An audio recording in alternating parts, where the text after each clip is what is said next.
Good afternoon and welcome to Life Planning Passages Project. We're excited that you're here this afternoon with us. For those of you who are watching on tape, this is June 18th, 2019. My name is Mary Ebel. I'm the Executive Director of North Bay Housing Coalition. And we are the underlying nonprofit of the Golden State Pool Trust. So federal law says that it has to be a nonprofit that created, manages, and oversees the trust. So that's North Bay Housing. We have hired the Dale Law Firm, and they're a wonderful team to be our trustee and oversight and take care of our beneficiaries. What has been important to us in North Bay Housing and GSBT is really valuing each individual that comes to us. And so we're excited to be able to expand our services and to invite agencies like ICS and Plan of Canada to really help us understand and value the needs of each individual and be able to kind of, what is that person? Who is that person? Not what, but who is that person? And what are their needs? And how can we then ensure that that beneficiary has access to resources to allow them to live the best possible life for themselves? So whether you're attorneys here or you're private fiduciaries and trustees, knowing that there are additional resources that will help your client/beneficiary into the future have the best life possible, that's really our goal for this presentation today. So with that in mind, we invited Steve Dale, our trustee, will be speaking about the Life Passages Project and the law behind it and how to involve case managers with you, as well as Irene from Integrated Community Services based in Marin County, and Rebecca Pauls from Plan of Canada, which is a program we've been following for quite a while. I'm quite excited to hear from Rebecca about what their model and how we can replicate it in California and have a network of connectors within California that can be available to beneficiaries and your clients. So with that, I will introduce Steve Dale to come up and speak to you. Okay.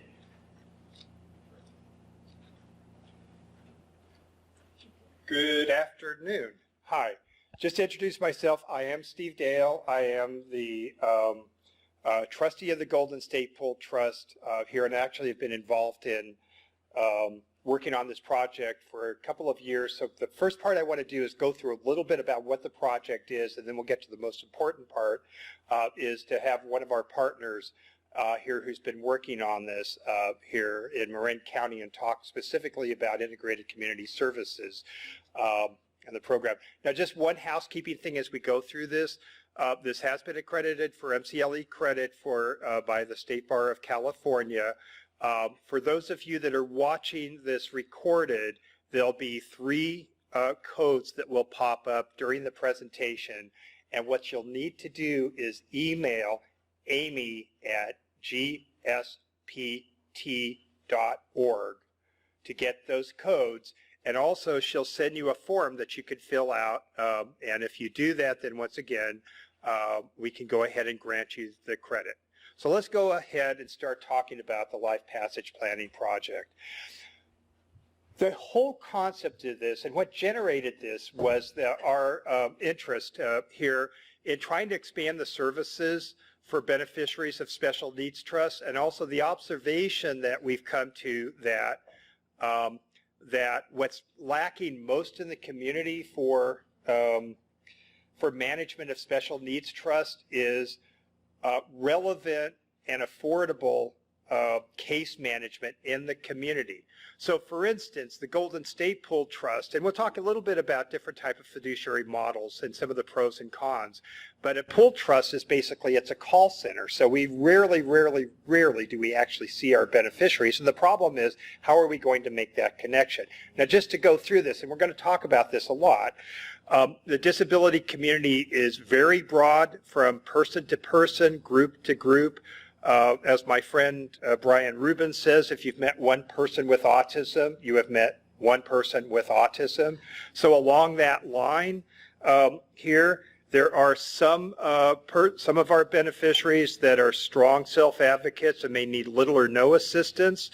There are some of our advocates that may have very strong community or what we call natural supports here.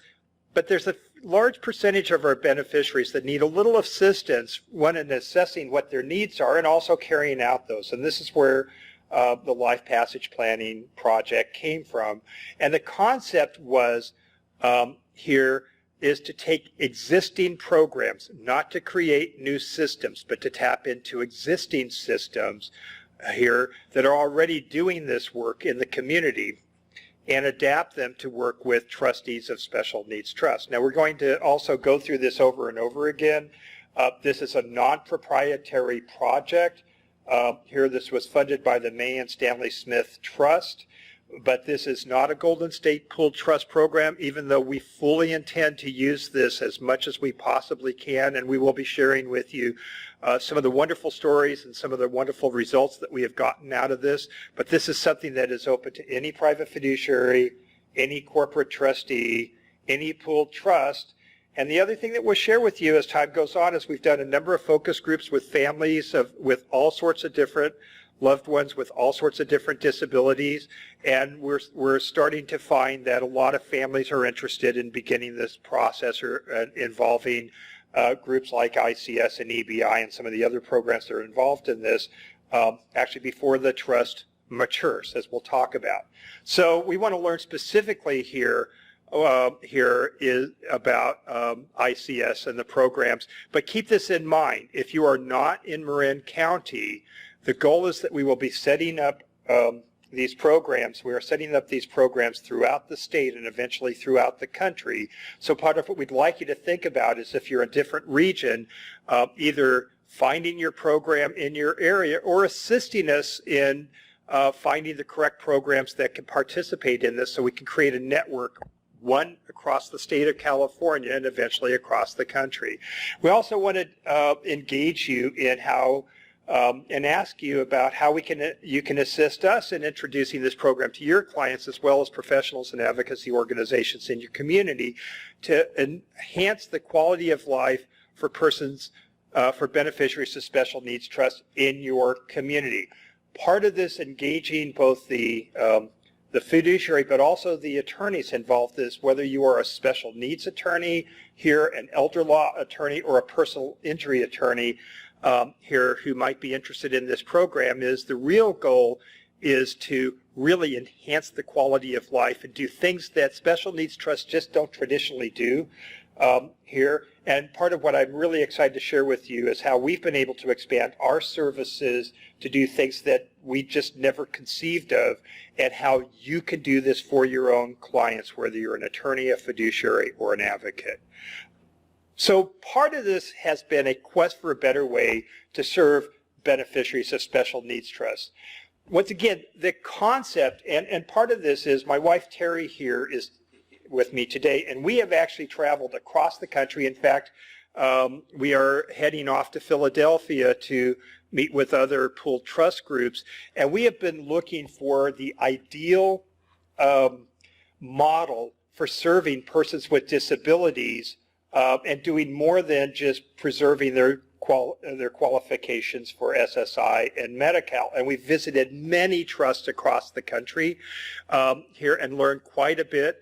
And out of this, once again, in our search for these models, here, our board, which actually has a couple of leaders of some independent living skills and supported living skill agencies, said, you know, what you're really looking for is an ILS and SLS agency.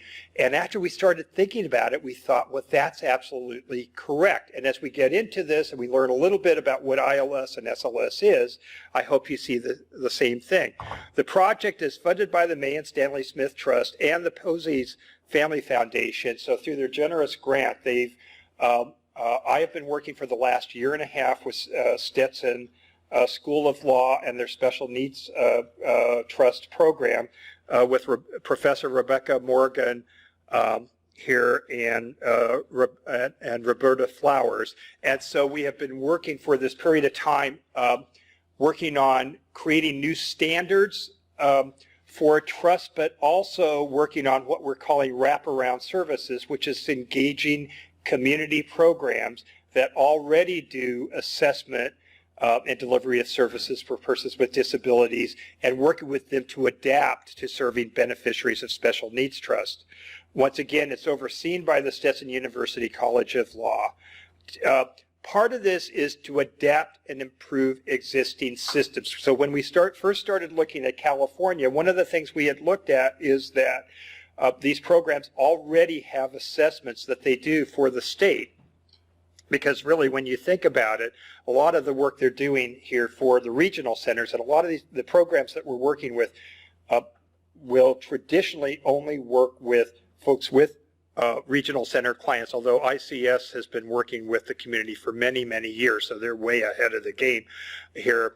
But they've already got systems of assessment in place here, and so the goal is to be able to find these programs that can easily adapt, and I think that we believe that these programs have done a fantastic job.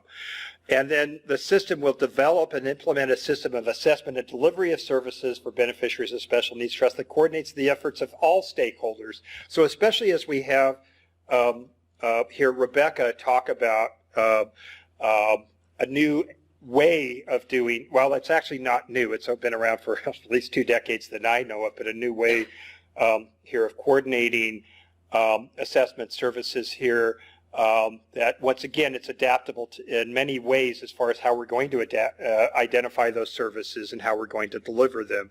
So really, part of, as we talk about this, really providing quality of life for a person with a disability is a team sport. It isn't just the attorney's job. It's not just the fiduciary's job. It's not just the family's job, nor is it just the beneficiary's job. It is something where it really takes the coordination of many, many advisors here to make this all work. Who's going to benefit this? Now, part of this, and the goal is to create a standardized system of assessment. Now, just for instance, for the Golden State Pool Trust, we serve folks from San Diego to Arcadia.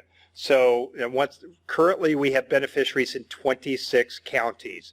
The goal is to try to, even though what we're looking at doing is trying to do individual assessments, that sort of thing, there needs to be a standardization. Just think about this. If I've got Modoc County that's doing assessments and delivering documents in a different way than is being done in Contra Costa County, than is being done in Marin County, that's going to make it really difficult for us to really track here and be able to engage the assessments and the recommendations that we're getting by standardizing that, once again, in a format that we're all familiar with, then we should be able to act much more quickly and be able to serve our beneficiaries better. So here, for instance, and one of the things that we have really discovered, because the initial program we worked with is a group called East Bay Innovations, or EBI.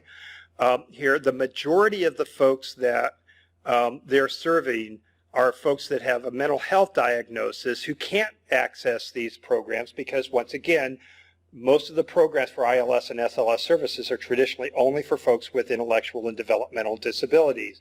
I think it's fair to say, my understanding is about 70% of the beneficiaries that are being served by EBI here are folks with mental health diagnosis here. And once again, they're getting the use of services that have traditionally only been available for folks with intellectual and developmental disabilities that are members of the regional center.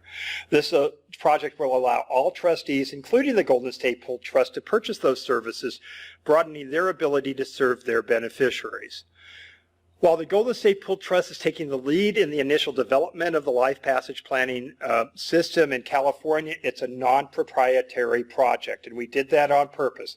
It's not owned by the Golden State Pool Trust, it's not owned by the ARC, it's not owned by NAMI, it's not even owned by Stetson here.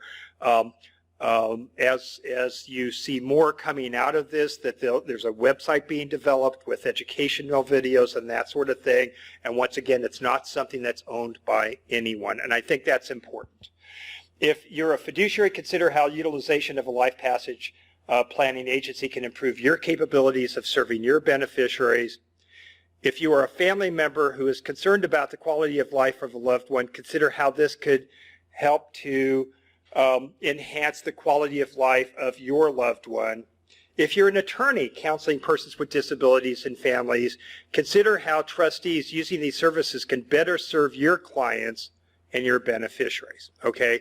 And so this really is something that should enhance the services across the board, from planning all the way to planning until the last days of life for our beneficiaries.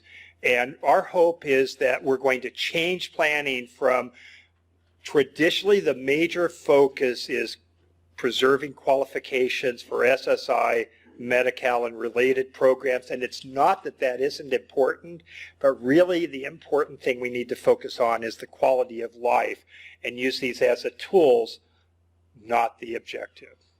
So I want to start off, and we're going to see this go over and over again. And so I want to start off by defining what our challenge is when we're planning for a person with a disability. And this is probably going to be the theme throughout the next 2 hours.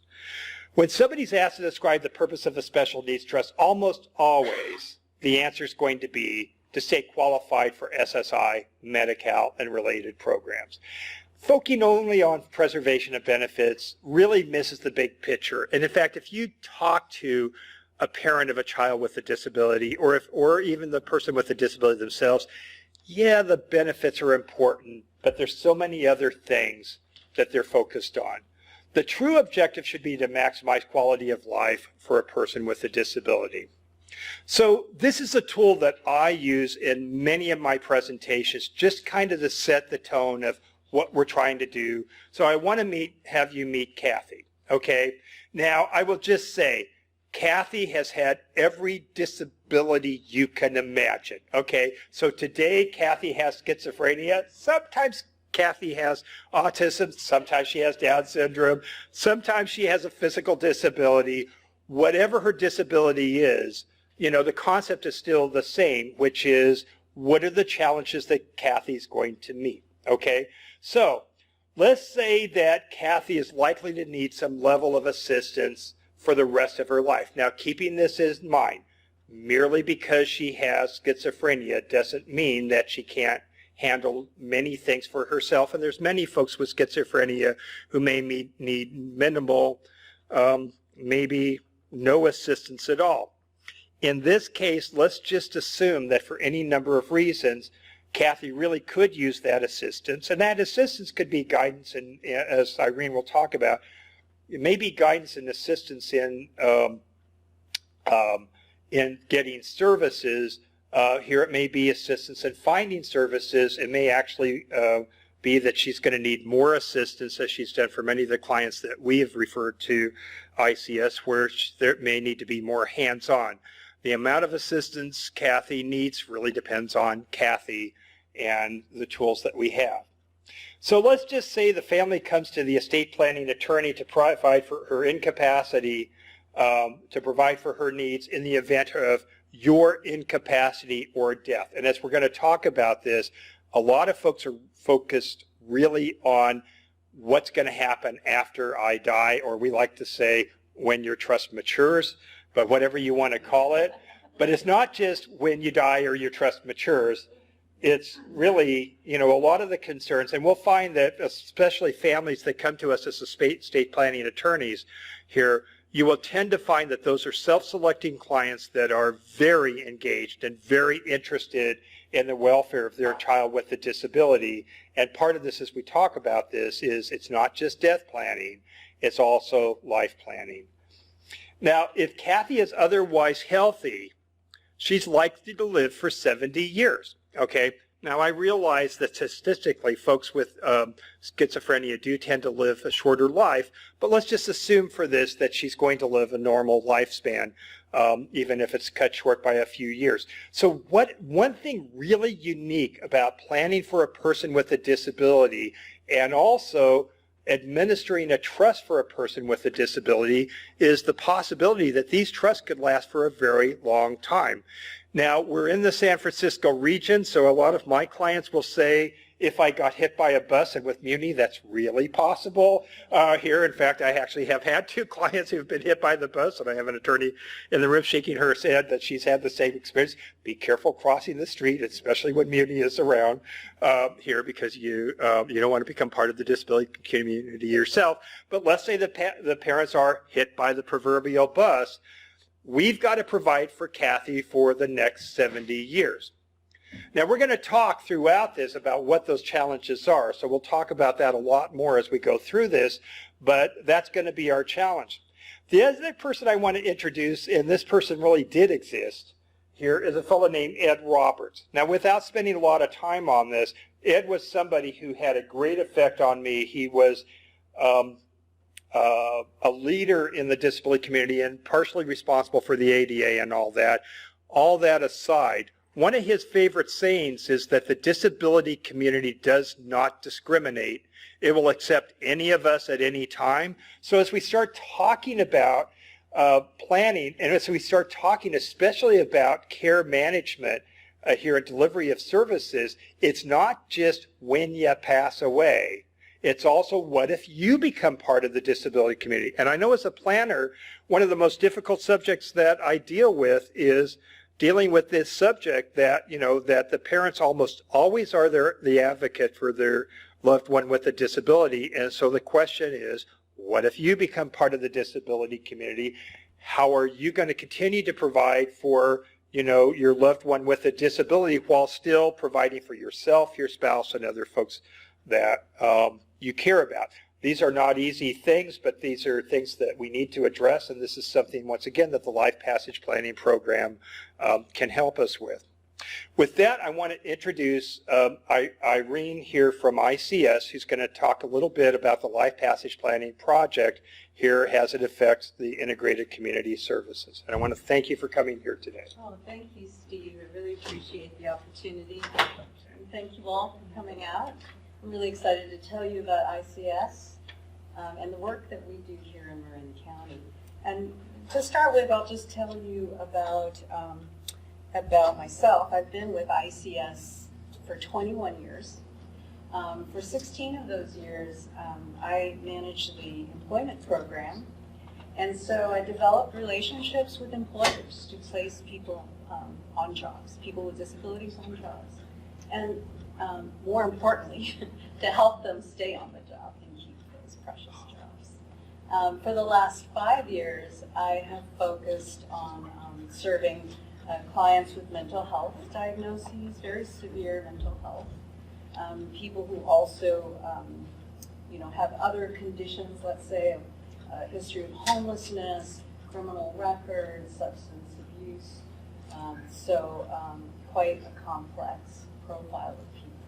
And again, my work has been about placing people on jobs, supporting them, and also we've developed an independent living skills program for people with mental health diagnoses that is funded through the County of Marin Behavioral Health. About myself, personally, I grew up in a family with a brother who had a disability. So I totally get the concerns of family. And that's what led me to this work. So it's very personal for me, and that's why I'm really, in the work. Let's start with your work for a minute. So in the best of scenarios, you get to do your job, and there are no problems. It's smooth sailing, right? Things are good. But what if, for some reason, something changes, right? What if you realize after working with a beneficiary that there might be some needs there that you were not aware of at first, that there's something greater, and that you don't really have the time to dig into? What if something's changed in the beneficiary's health or functioning, or some valuable resource has changed?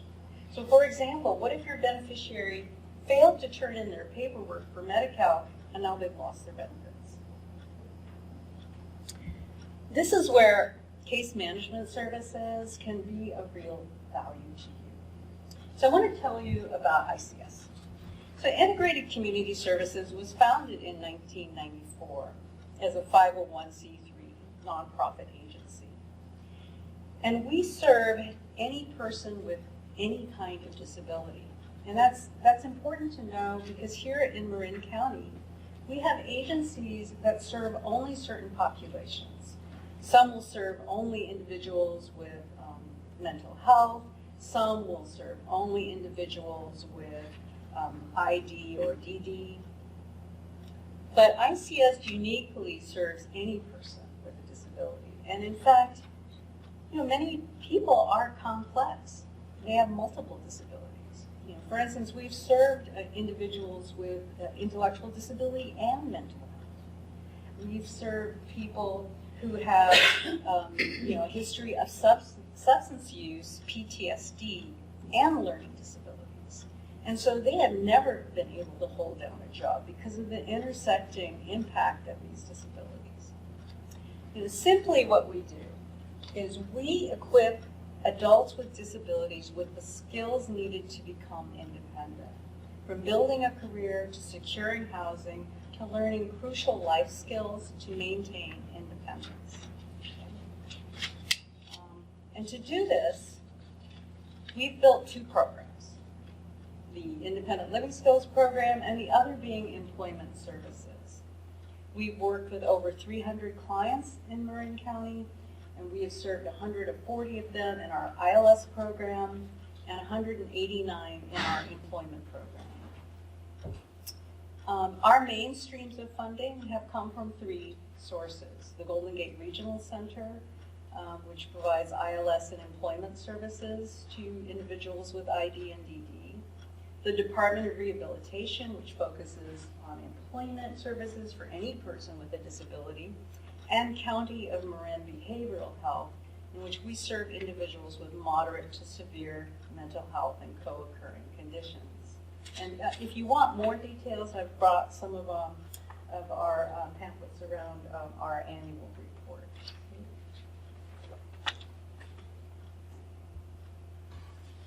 So perhaps some of you have worked, like this directive, watch path to independence. I'm going to play a video for you. But,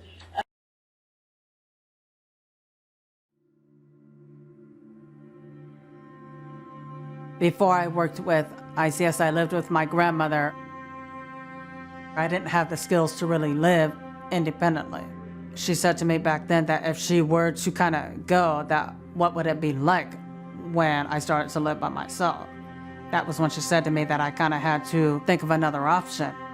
I was feeling a little bit lost around that. How am I going to live by myself? How am I going to support myself? How am I going to pay my rent and my bills and then buy food? How am I going to get from point A to point B? ICS helped me learn the path to independence. Kat has been a part of the ICS community for some time now. She's such a vibrant person who really values her independence, and that didn't happen overnight for her.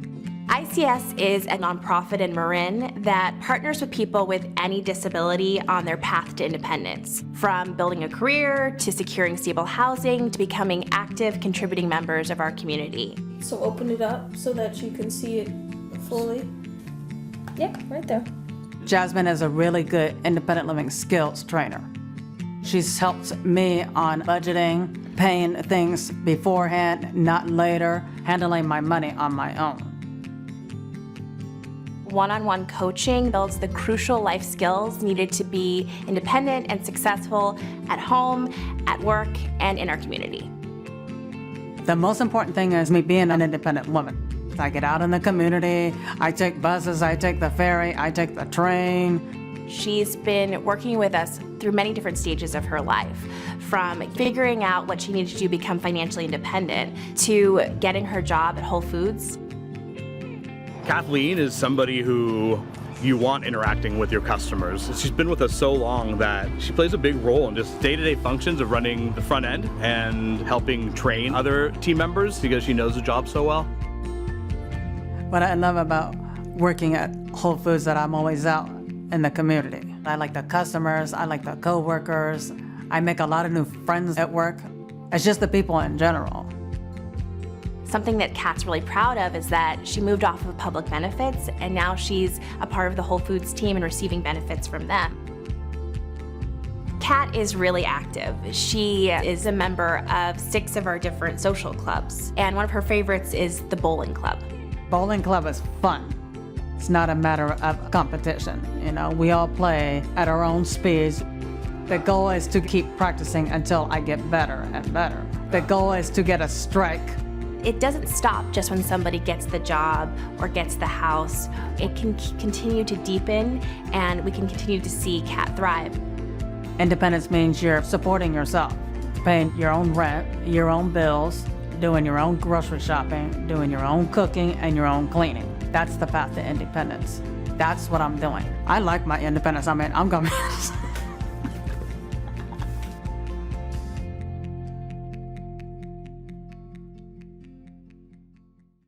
So as I said, I know Kat very well. She was one of my original clients who came in, and in her story, her parent was actually her grandma. And the grandmother was very concerned about how she would live once she had passed. So when we began working with Kat, we started off on employment right away. And she was already receiving social supplemental income, but we knew that she needed to have a little bit more to make this work for her. So we placed her on a job with Whole Foods in Mill Valley. She has been there for, I think, about 15 years now. And they love her there. She is really an essential part of their team. And in that time of her getting a job and working and earning some money, we also provided independent living skills for her. We helped her find housing. We helped her live independently. We helped her make connections with other people. And this woman, she just really blossomed, you know, and it's really been a wonderful part of our work to see.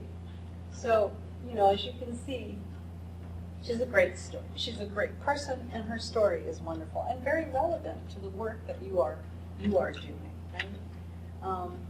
So let me go on this. This video plays on our website, and I really would encourage you to go to our website, which is connectics.org, and you can watch this video and in full and see the story. Anyway, I would just say, imagine that Kat's grandmother had come to you. So we know that providing financial security is essential, but it's only one half of the story. You know, as Steve talked about, families are concerned about the overall well-being and happiness of their loved one.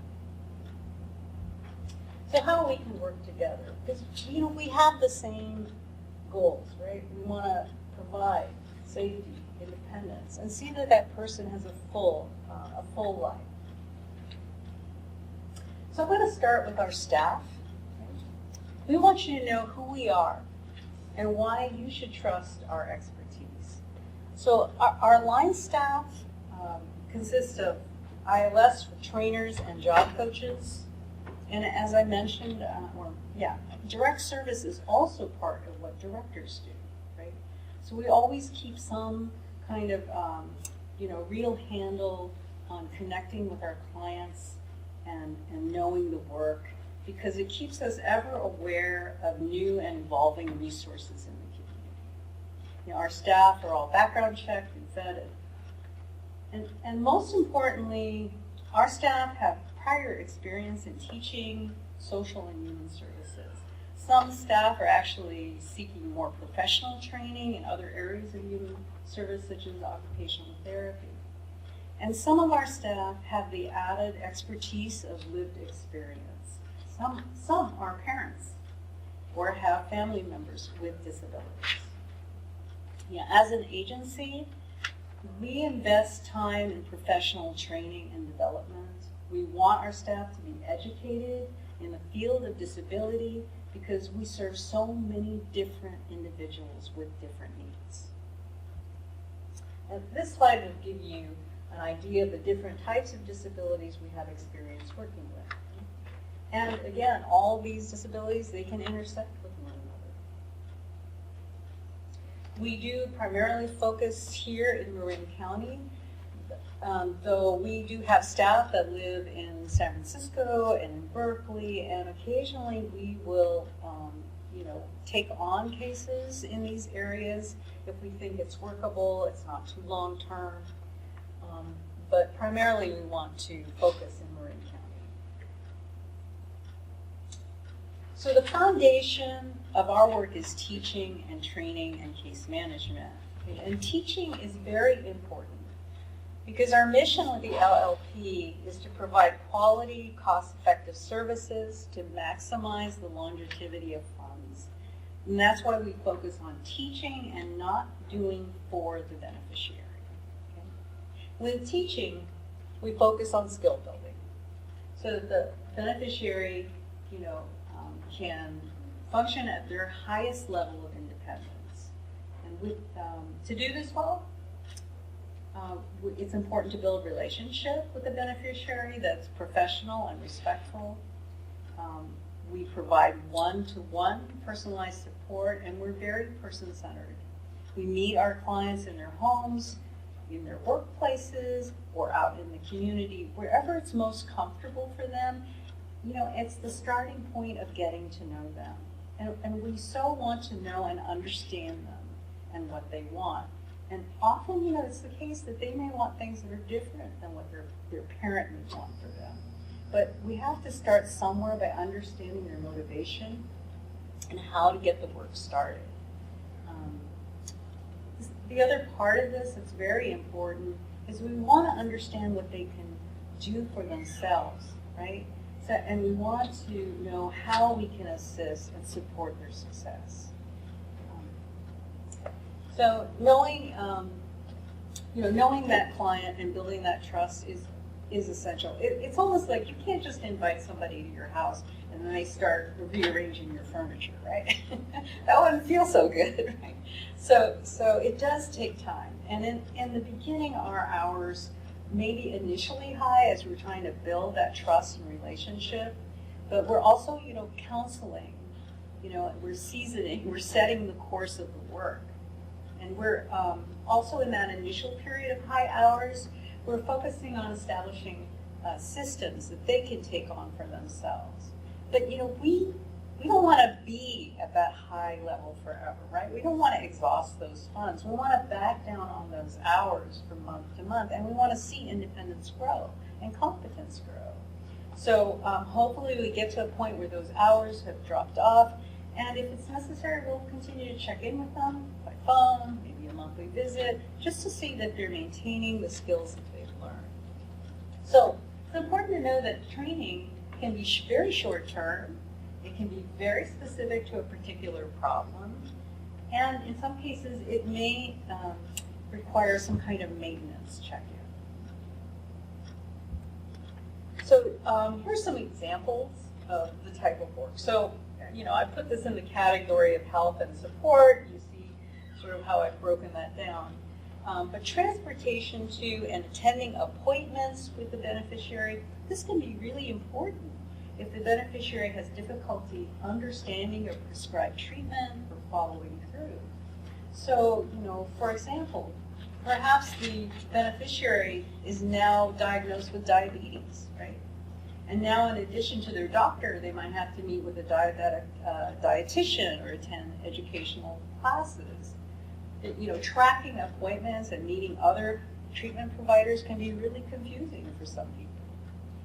And factor in that they would have to change the way they shop for food or prepare meals. So we can assist beneficiaries, with selecting the best healthcare providers or in-home support workers, for instance. We don't choose those providers or workers. The choice is theirs, but we can help guide them. And for instance, just taking the time to draft what kinds of questions to ask in an interview with a support worker. And, getting them to think about what's really important to them and counseling them around other considerations like, well, can you get to that office easily? Do you know how to take the bus to get there? Under financial management, well, think about budgeting. Typically, our clients receive SSI, which pays for rent and food. But where is their money going, right? Can this person manage their money? Can they keep receipts? Where do they keep them? Do they have a method or system? And as we know, Social Security reviews every receipt. So we want to create systems and methods that can carry out to stay organized. Benefits management is another key assist.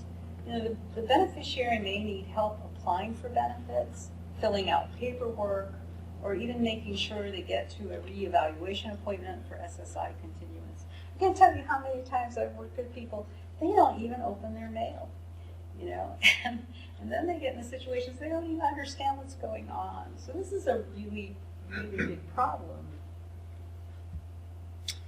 And once again, you know, just thinking about quality of life, social isolation looms really large for people with disabilities.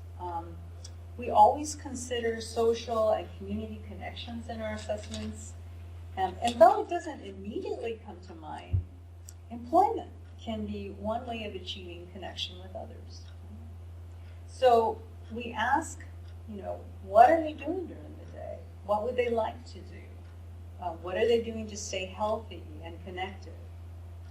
And these are just examples, you know, even exploring community classes or hobbies and interests, getting a gym membership, planning the transportation to attend those activities. And we may even provide some initial assistance with integrating into those group activities and helping them make social connections with others until they feel comfortable and confident. We provide short-term and special assistance. So, you know, perhaps the person wants to move, they're not happy, so exploring options, what do they know about a community, why do they want to move there, help with comparing costs and services. Sometimes people need to move because it's just too expensive to live here. Okay? And the other part of it can be, you know, about, you know, you move to a new community, well, who are your new care providers? Who are the people that are going to help you adjust? We recently had a case, you know, also in which we were called to help the beneficiaries spend down a small inheritance so they wouldn't exceed the $2,000 limit in savings and thus affect their SSI benefits. So our ILS trainer helped them choose items, purchase and keep receipts, and also organize dental care that came out of that sum from the inheritance. So the services to the trustee and the fiduciary. Well, we want you to know that we're accountable. And what's good about that is that we have real-time communication with you about what we are seeing, what's going on with the beneficiary's health and functioning and needs. You know, sometimes you don't really know what's going on. I have worked with, you know, a psychiatrist, for instance, who had his client, his patient, for like 20 years. And until I actually visited her in the home, did not know she was a hoarder, did not know she had a substantial problem with substances. Right? So, you know, really being on the ground and seeing what's going on is a very important part of this work.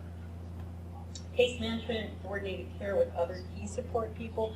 We know resources, we know other agencies. You know, you can tap into us for that help. And we also provide a record of services and detailed progress notes about what we're doing. The second part is advocacy. Well, eyes-on advocacy geared to preventing abuse is really important. You know, sometimes our clients, they get scammed on the phone. You know, they don't know any better, right? And they give out information. Right? So, and we're also about protection of public benefits, making sure things are lining up and they're taking care of it, and guidance.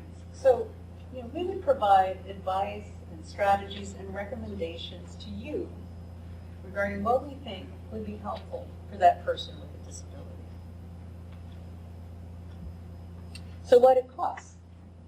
So we start with a flat fee of $450, and that covers the initial 6 to 10 hours of one-on-one time with the beneficiary to assess needs, concerns, goals, provide a report with recommendations on the plan of assist, and the overall time frame involved. And time frames are important.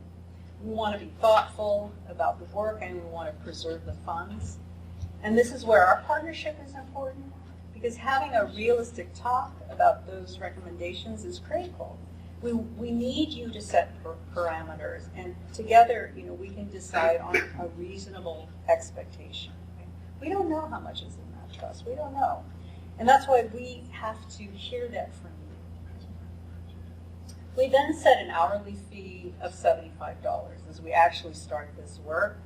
And you'll get some sense of how many hours we think would be necessary. But just to know that hours can vary greatly depending on the problem and the person. It could be just a minimum of 6 hours a month. It could be super high because there's something really critical going on. It could be as high as 30. But it's helpful to set a monthly maximum to keep things on track. We do what's needed and we focus on not exceeding the maximum. So right now I have a private pay case and the maximum is set at 12 hours a month, but actually from month to month it changes. So, 1 month it might be 5 hours, 1 month it might be 9, or it might be 2. So typically, I'm going to reiterate that at the beginning of services, hours are high, but our aim is to lower those hours as a person becomes more proficient. And those hours are all about setting up strategies and systems and teaching people how to utilize them. And whenever possible, we truly believe we're an integrated community, right? We want to utilize and coordinate available resources to preserve the trust. And regarding next steps, well, personally, I think it's just really important to just talk. Pick up a phone, call me, tell me about the situation, about the person, how you know them, what you think is going on, and what the concern is. I can answer questions. I can tell you what I think we could do to assist and how we might start that. And if moving ahead is the right thing, then together we can plan on an introduction and we can proceed to an assessment and an outline of services. And once that's reviewed, once we're all kind of settled, right, then we'll draft a contract and we'll specify objectives and time frames. And you can say, here are the maximum hours. Try it, see if this will work, right?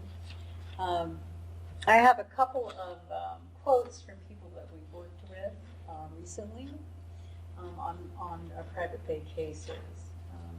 So, these were difficult clients, but we're there. Do you have any questions in the state? So let's just take a moment. I have a question as we get started here. What is an ILS program? What is an SLS program? What's the difference? Okay, so ILS is independent living skills versus supported living, right? SLS, right? So supportive living, you would think of 24-hour care. And ILS is something where, we're actually spending a certain specific period of time with that person. They're living on their own. They can function on their own independently. They don't need someone in their home 24 hours. We don't do SLS, though we can help with coordinating and the hiring of workers to do that. We've done that in several cases this year where we coordinated staff and help. In fact, we had a client who was in hospice and needed that 24-hour assist.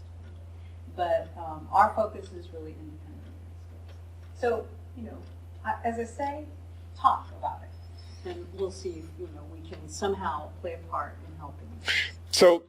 So let's give an example of where an ILS or independent living skills would normally work and how this might adapt. And I'll give you an example here. I mean, I always look at ILS as your job is to work yourself out of a job, right?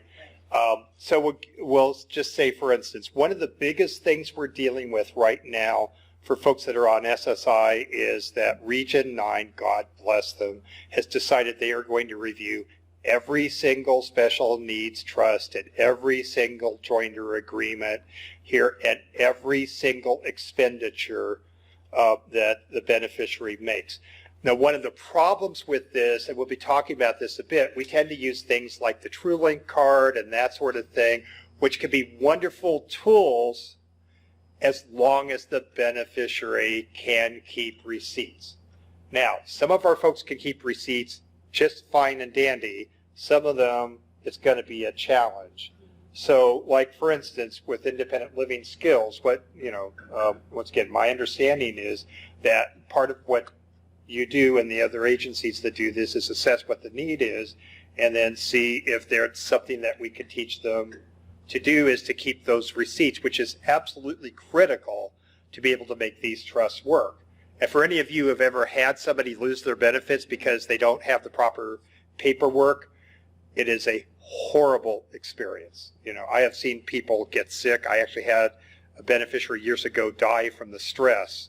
As Irene says, a lot of these folks will get notices from the agencies and they'll chuck them right into their drawer, never to open them again, and then something really bad happens.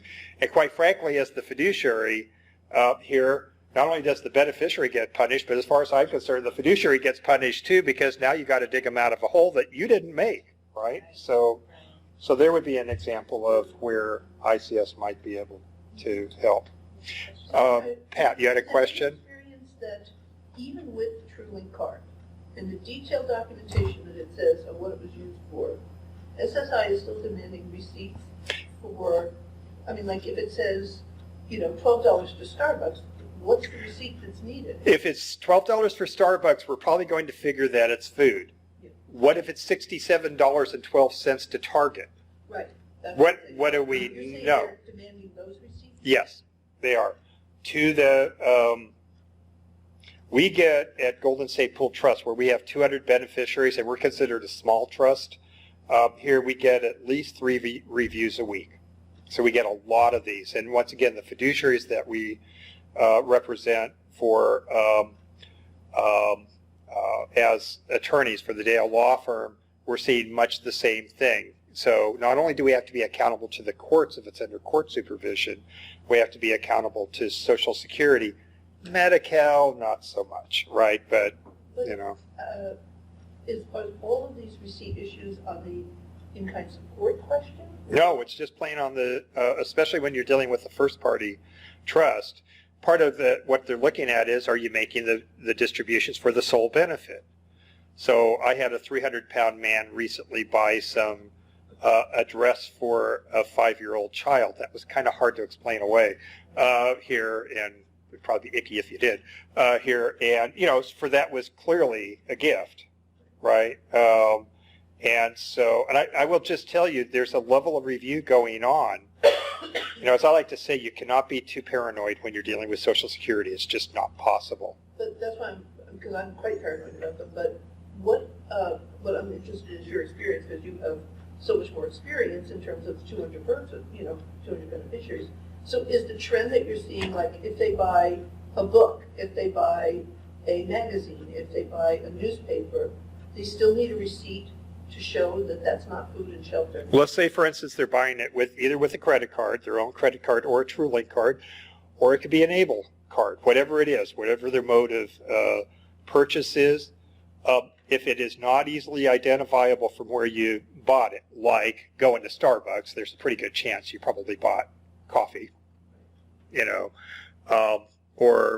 or if you buy gasoline at the pump, there's a pretty good chance you bought gasoline.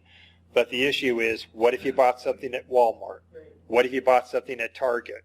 And I think the skill and the value that we've seen both in ICS and EBI is having somebody that can work with the beneficiary to help them learn the skill set. The other part of this here, and then we'll go to the next section because we have a lot to cover, is some of the things that Irene touched on is having somebody that will actually go with them when they go to the doctors. Because, I get this all the time. The beneficiary went to the doctor.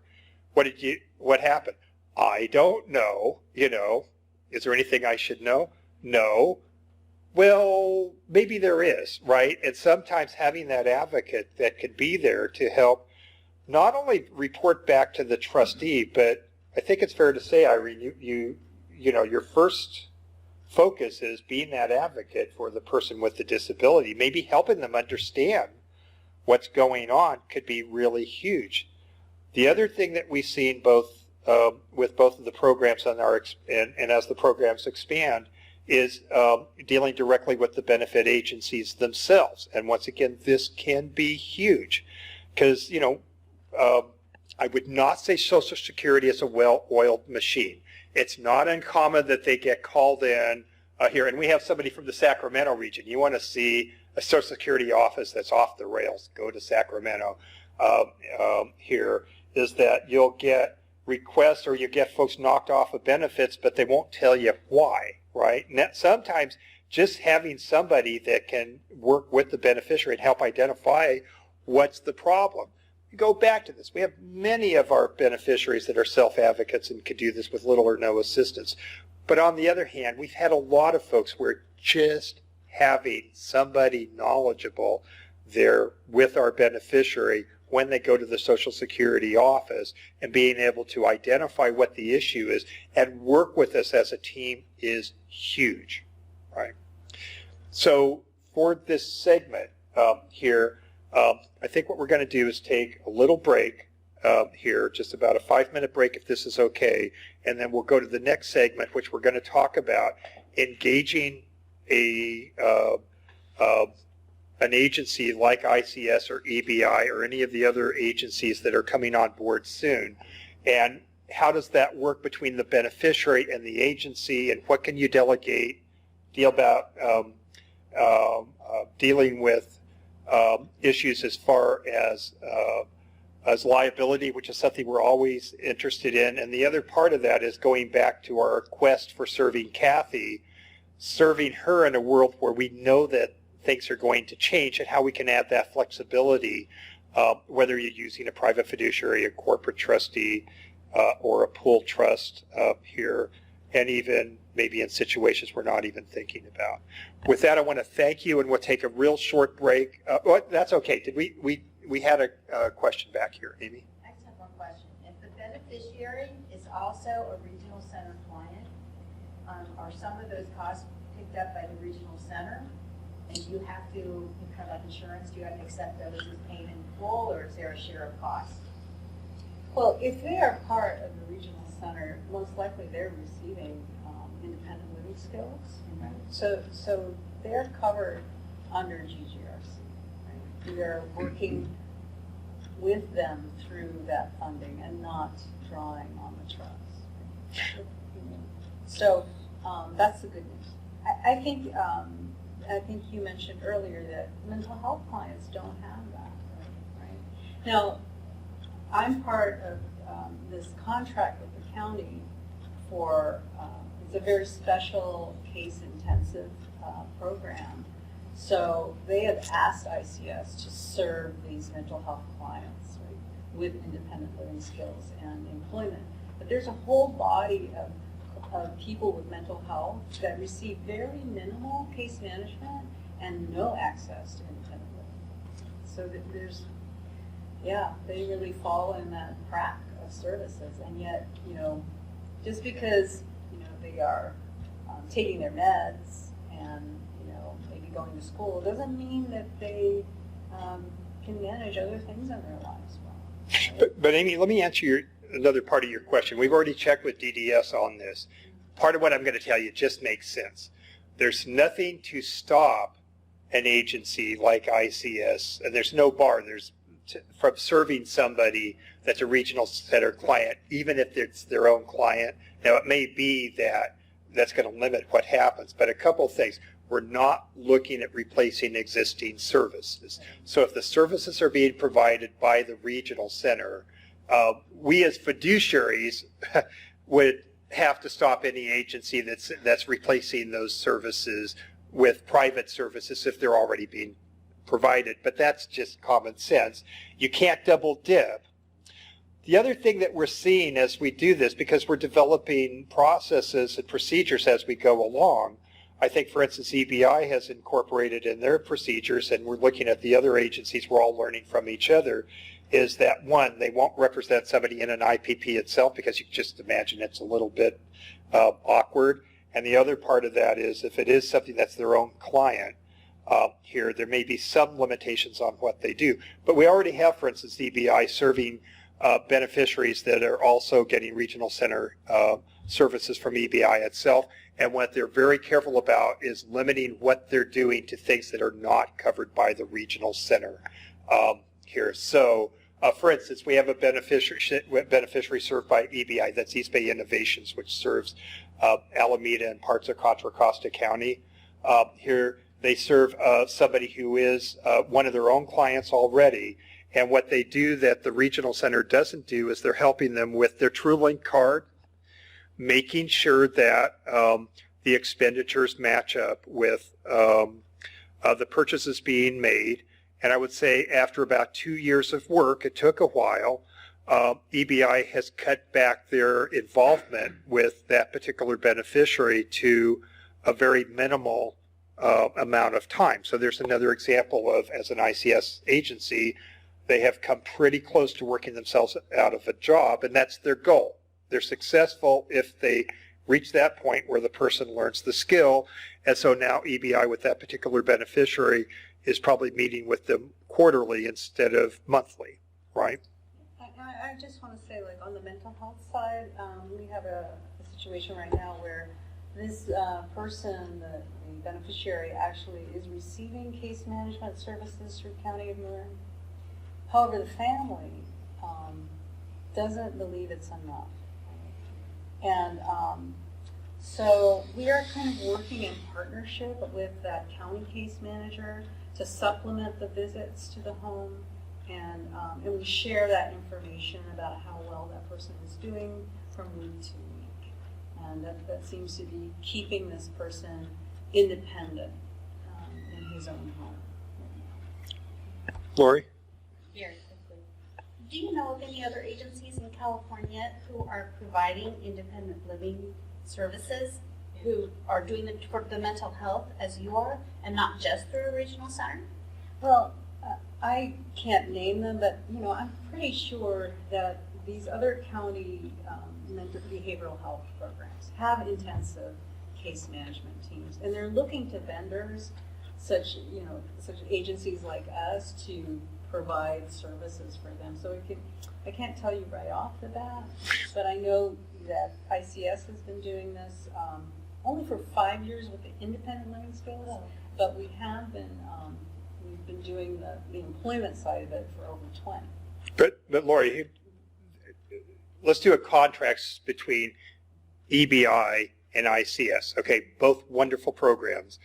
And I will tell you, I've learned the hard way that not ILS and SLS service agencies have the same quality of care. So I've learned the hard way that's not so. These are two outstanding programs. ICS is unusual from what I see because they've been working in the mental health field for 5 years, probably. More than that, actually. But probably long before that. EBI, which has not formally, here's the real fact.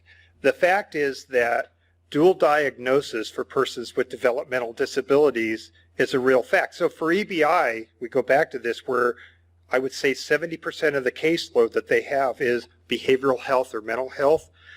Why were they able to transition and do this so easily? Well, they've been doing this for years, even though they hadn't had contracts with the mental health agencies and that kind of thing. The services they're providing to our mental health beneficiaries are doing things that we've never been able to do before. I'll give you some examples here, is that they've been able to find them housing that you just never could. A lot of it is, and I know ICS has the same thing, it's the relationships with the agencies, it's who you know, it's all about relationships. They have those relationships. I have a particularly difficult beneficiary who we were rapidly running out of money here, and one of the big problems we had was trying to find affordable housing, and as we all know, in Alameda County, there's waiting lists to get on waiting lists. Oh, we're recording this. I'm not sure how they did this, but they got my guy placed in a HUD program here, where he's only paying 30% of his SSI. How did they do that? They know the programs, they know when openings come up, and when they have the openings come up, they're able to use those for our beneficiaries. Just the fact that we were able to get this guy into a safe living situation is huge. Pat? They might have been using shelter plus care. Yes. Because they're pretty aggressive with that in Oakland. And all that's what, I would have no idea how to do that. And I work with some pretty top-notch fiduciaries. They would have no idea how to do that. And I think this is one of the things as we start talking about, you know, the agency working with the fiduciary, there's this level of knowledge and relationships and familiarity with programs that we've just never had access to before. So we're helping people get jobs. Trustees don't do that, but now we do. We're helping people get into housing. Well, trustees don't do that, but now we do, right? And, you know, there are so many things that a person with a disability needs to be able to enjoy this, you know, something that resembles the same quality of life that you and I take for granted here. But the fact is that even if you have an agency that has not formally worked, you know, strictly with mental health folks, it's not possible not to have experience with mental health, because the fact is, just because you have autism or a developmental disability doesn't mean that you get a pass on the mental health. In fact, the statistics are very high that many of these folks have dual diagnoses. So you go back to this. Even EBI, who does not have a formal relationship with the mental health, community mental health program, has been very great about working with our mental health folks. ICS, you get a little bonus here because they've been doing this for some time. Yeah. And so a lot of it's the relationships, wouldn't you say? Yeah, yeah. In my region, they do not have relationships with behavioral health through the county. What all they know is Alta California Regional Center. That's their funder. That's the only vendor relationship they have. And Lori, what county are you in? Well, I'm mainly Placer County myself, but I'm very familiar with my surrounding counties, so that would be Nevada, Sacramento.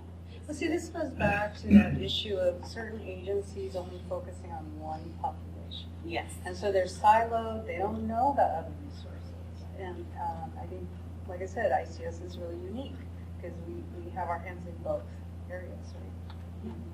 Yes, ma'am. Is there a similar program in the city? In San Francisco? Well, I don't know them personally, but there are some great agencies and programs out there. I wouldn't not think so, honestly. Part of what we're looking at doing as we do this, because we're actually at a critical point where we have already tested this out heavily in 2 programs here, and so Amy is already working with us on planning for 3 new programs, which will cover the North Bay, Ventura County, and Los Angeles, and we're also my understanding is that you will take selected cases in San Francisco, but part of where our search will be, because I will tell you, I have learned that just because it's an ILS or SLS agency doesn't mean it does quality work. Here's the thing that kind of blows me away, and I learned recently the hard way that it really depends on the agency itself, but there are these outstanding agencies through the state that really do outstanding work. What we're looking for are ILS and SLS agencies, and if you're looking for somebody in San Francisco, I would love to work with you. The value of building this network not only is going to help me as a fiduciary and me as an attorney, but it's also it's going to help persons with disabilities. But here's the other thing, just to cover us, and one of our objectives as we do this. You're fortunate we're not in a big room. But if we had a big room, I would have you all stand up, acknowledge you, and then I would have half of you sit down, okay? The pay rates that the regional center pays these folks is stark raving ridiculous, right? And so, for instance, the rates that are paid by the regional center, you're lucky if you can pay minimum wage. Just try living in Marin County on minimum wage. Good luck with that, right? They passed the 8%. They passed the 8%. So does that mean everything's okay? No. Absolutely not. It means that we've gone from desperately bad to problematic, right? So here's the other thing as we do this. Not only is it good for our beneficiaries, not only is it good for the community, but, you know, this is my personal feeling, is that if we don't have different revenue streams for programs like ICS and EBI and the Archiventure and Bayberry and some of the other programs we're working with, there's a real danger about whether or not they're going to be able to keep their doors open. So the other part of this is not only is the partnering good for us as fiduciaries and attorneys, it will help stabilize, ideally, as the programs get larger and larger, to take this wonderful work they're already doing and apply it to the population that we serve, to expand the level of services well beyond what we're doing now. And for us as attorneys to be able to sit down and focus on more than, hey, can we do a document that's going to preserve your SSI and Medi-Cal, really get down to the core of what the families are really looking for is, who is going to be there for my loved one as my advocate, as their guide, as, you know, to help them live the best quality of life possible.